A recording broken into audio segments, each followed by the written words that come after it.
नमस्कार दोस्तों, आप देख रहे हैं अवल टाइम्स और मैं हूं आपके साथ सोनाक्षी। 2024 के लोकसभा चुनाव और नई सरकार के गठन के बाद जीएसटी परिषद ने अपनी पहली बैठक बुलाई। बैठक के बाद केंद्रीय वित्त मंत्री निर्मला सीतारमण ने बताया कि जीएसटी परिषद सत्र के अलावा राज्य के वित्त मंत्रियों के साथ बजट पूर्व परामर्श भी आयोजित किया गया।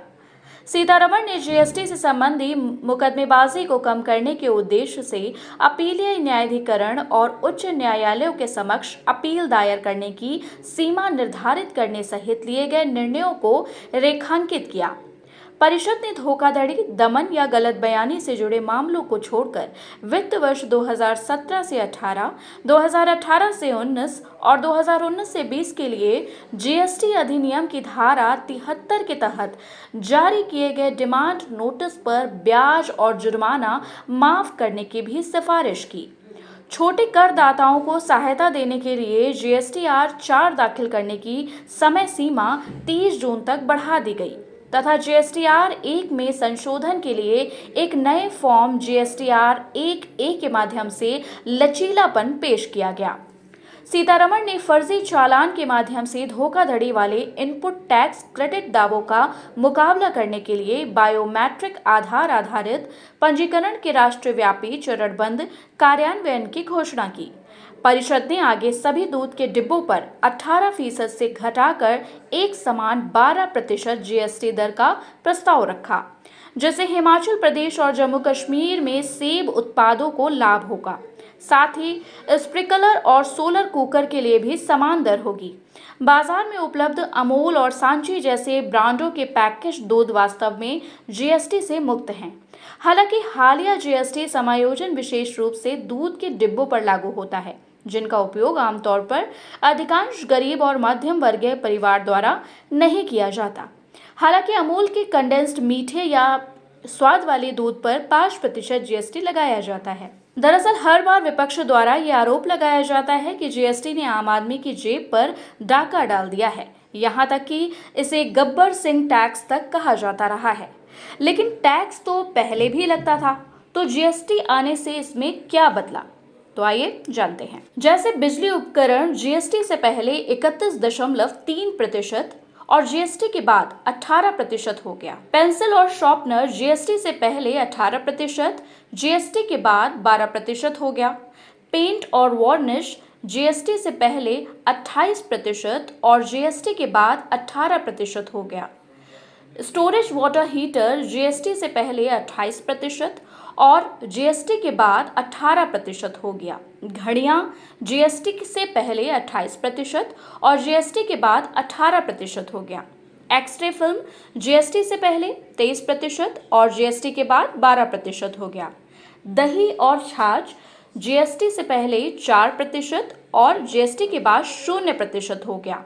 बर्तन और शौचालय का सामान जीएसटी से पहले 28% और जीएसटी के बाद 12% हो गया। बालों का तेल, साबुन और टूथपेस्ट जीएसटी से पहले 27% और जीएसटी के बाद 18% हो गया। मोबाइल फोन जीएसटी से पहले 31.3% और जीएसटी के बाद 18% हो गया। फ्रिज जीएसटी से पहले 31.3% और जीएसटी के बाद 18% हो गया। वॉशिंग मशीन जीएसटी से पहले 31.3% और जीएसटी के बाद 18% हो गया। आटा जीएसटी से पहले 3.5% और जीएसटी के बाद 0% हो गया। सैनिटरी नैपकिन जीएसटी से पहले 12% और जीएसटी के बाद 0% हो गया। आयुर्वेदिक दवाइयाँ जीएसटी से पहले 12% और जीएसटी के बाद 5% हो गया। शहद जीएसटी से पहले 6% और जीएसटी के बाद 0% हो गया। करी पेस्ट जीएसटी से पहले 18% और जीएसटी के बाद 12% हो गया। डिटर्जेंट जीएसटी से पहले 28% और जीएसटी के बाद 18% हो गया। गैस लाइटर जीएसटी से पहले 28% और जीएसटी के बाद 18% हो गया।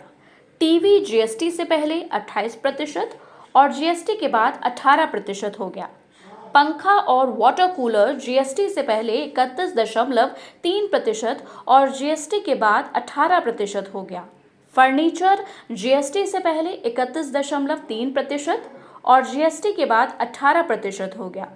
कॉस्मेटिक और परफ्यूम्स जीएसटी से पहले 28% और जीएसटी के बाद 18% हो गया। पहले राज्य और केंद्र की सरकारें अलग अलग टैक्स लेती थीं, फिर राज्य की मर्जी, वो चाहे तो टैक्स बढ़ा भी दे। जैसे अभी कर्नाटक सरकार ने पेट्रोल डीजल पर वैट में भारी बढ़ोतरी की है। लेकिन कुल मिलाकर देखा जाए तो केंद्र और राज्य के अलग अलग टैक्स होने की जगह एक जीएसटी ने आम आदमी को फायदा पहुंचाया है। कई चीजें टैक्स से बाहर हो गई हैं और कई चीजों पर टैक्स कम हो गया है। अब केंद्र सरकार पेट्रोल डीजल को भी जीएसटी में लाने की सिफारिश कर रही है। यदि ऐसा होता है तो पेट्रोल की कीमत 75 से 80 रुपए लीटर होने की संभावना है। हालांकि इसके लिए 2/3 राज्यों का भी राजी होना जरूरी है, उसके बिना यह संभव नहीं। केंद्र सरकार इसको लागू करने के पूर्ण पक्ष में है। धन्यवाद।